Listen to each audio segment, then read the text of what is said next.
अस्सलाम वालेकुम फ्रेंड्स, आज हम एमएस वर्ड में बात करेंगे पेपर मार्जिन की कि आपने जो पेपर बनाया उसके मार्जिन को कैसे सेट कर सकते हैं। आप दोस्तों यहाँ पे चले जाएं जहाँ पे आप देख सकते हैं यहाँ मार्जिन है। मार्जिन से मुराद ये है कि जब आप कोई पैराग्राफ बनाते हैं तो आपका पेज जब प्रिंट होने के लिए जाता है तो आप चाहते हैं कि कितना जो उसकी बाउंड्री है पेपर की वो खाली रहे, उसको हम मार्जिन कहते हैं। तो यहाँ पे जाकर आप मार्जिन, सबसे पहले मैं आपको बताऊंगा कस्टम, कि आप यहाँ से कस्टम कस्टम चूज कर सकते हैं। कि एग्जांपल के तौर पे आपको यहाँ पे 3 चाहिए और यहाँ पे आपको भी 3 चाहिए,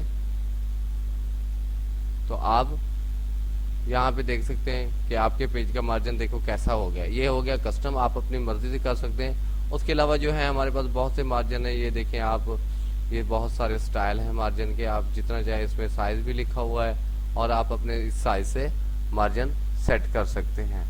इस वीडियो में दोस्तों इतना ही काफ़ी है। Thank you for watching. अल्लाह हाफिज़।